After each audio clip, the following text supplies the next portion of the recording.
You're not meant to be a slave. You're not meant to be here efforting to make your life happen. Effort equals doing equals not self.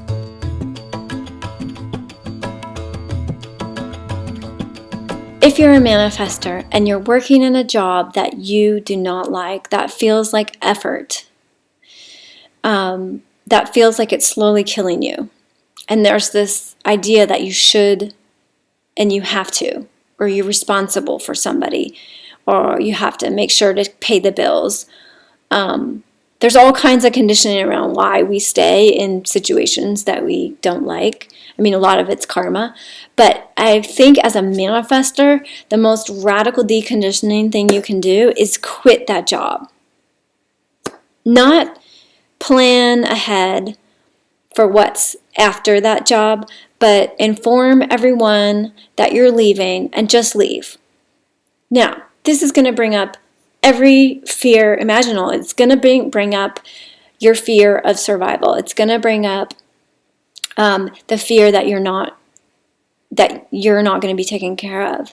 And we're so conditioned to think that we have to take care of everything, that we're the ones that are taking care of our lives, that if you do not test this specific thing out, you will not find out and build this trust in something greater than yourself to allow the full deconditioning process to happen, to fully step in to your original, differentiated self. And, I just think if you don't have a devotion or an alignment with something greater than yourself, then this process cannot complete itself. Meaning you won't break free completely and be fully in your heart. And the reason is because where the program is coming from is pure love. And you gotta come into this place of knowing that you are the love from where all this is coming from. And to realize that deeper and deeper and deeper, to let go of who I think I am, to let go of being somebody making decisions. So, I really encourage you, especially as a manifestor, because we're not here to be working 8-hour days. We're not here to be using energy like that. We're here to be getting the ball rolling and then chill. And getting the ball rolling and chill. We're here to just chill a lot. And if so by quitting your job, you're committing to this process. You're telling the universe that you want to be free and you want to decondition, and it's going to ignite this process for you and initiate you into this process of starting to really face your fears. And that's what deconditioning is about facing the mind's fears. Because after being gone through this process and feeling the freedom in knowing that no matter what comes in the play, that I am okay. And not I, Trista, more illness can come, devastation in my environment, a house can burn down. By the way, this is not my house. I'm house sitting. People can die. People in my life that I love can die. But none of that is going to shake the peace and the happiness of my true self. When you start to push the edge and to commit to wanting to be free and to commit to believing in love and something higher than yourself, then the play will start playing itself to show you everywhere you're conditioned to contract and to be in fear and to be in isolation and feeling separate from everything. It will start to unfold, and if you're courageous and you're really wanting to decondition, then just be still in that and let it burn, and just get comfortable with being uncomfortable for a while. And know that you're on this hero's journey. It's the warrior's journey to really face to face, many, many lifetimes of being driven as a slave by the mind. And waking up, it's like you don't listen to the mind anymore. The mind has its, it still tries to take control. And this is a process of becoming more and more vigilant to be like, I know that story. I've heard that one over and over again. And it's not who I am, and I don't have to listen to it. So there you go. There's an idea to really enter your experiment as a manifestor. You're going to come up against everything. What are people going to think? The mind is going to want to try to find another job. But here's another thing. In order to learn what's real and how you want to be moved, is to wait like a generator. Just hold back, inform people, I just quit my job, and see what comes and see what brings you alive and follow that. But yeah, quitting our job and pushing the edge of that, how am I going to survive? That is really, I'm just, really feeling into the, the courage it takes is huge. And it's where the most deconditioning is going to happen. And it's like, so you may, something might not come right away. And then you're going to be like, oh my God, I'm going to have to move out. And maybe you're going to have to move out of your apartment. You're going to have to let go of everything that you think you need. And so can you step up and really let everything fall away? Do you really want to be free?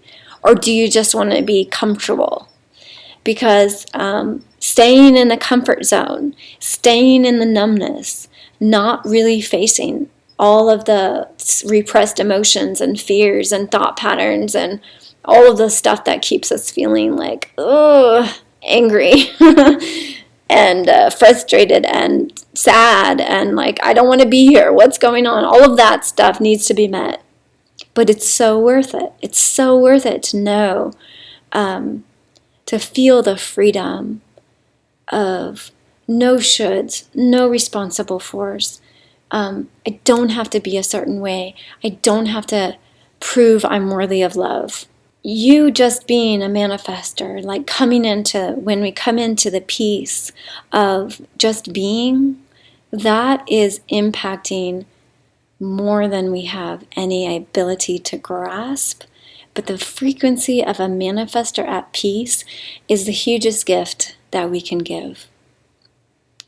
So maybe you're going to do it and go through this process in an accelerated way, or maybe it's going to take you some time to build up the courage to really do that. But you're not meant to be a slave. You're not meant to be here efforting to make your life happen. Effort equals doing equals not self. Regarding efforting and doing, at first, when we enter our experiment and we start to realize, holy shit, I'm so conditioned and I'm such a generator. At first, when we realize this, that I am so conditioned and I don't want to be conditioned anymore and I want to be happy and free, that initial process of learning how to be still, learning how to remain, learning to not follow the mind, that at first it takes effort. It feels like it takes effort. To learn to be strong. But after a while, the process takes over itself, and you'll find you are just like sick of it. You're sick of being controlled by the mind and being a conditioned generator, and you're just willing to not do that anymore. Slowly. Honestly, it's like I'm saying this after 8 years in the process. I'm saying, quit your job. And if someone had come along and said that to me and explained it in a way, like this, maybe I did end up quitting. No, I did end up quitting my job, and I had unemployment. So that was a bit of a cushion. So it was a gentle process for me. But at some point, I realized that this process of awakening, this deep work that has been happening of unraveling my own karma and meeting these really, really gnarly stuck energies and emotions and fears, that is my work. And then, eventually I let go of any possible security of any income. And you know what happened? The movie shifted, and I got, an inheritance. So right now I have a little bit of money. It's not a lot. It's not even enough for the year. But that kind of stuff starts happening to help you see that you can let go and you don't have to effort, and that you are being carried. And it's the greatest feeling in the world to know, no matter what, I am okay.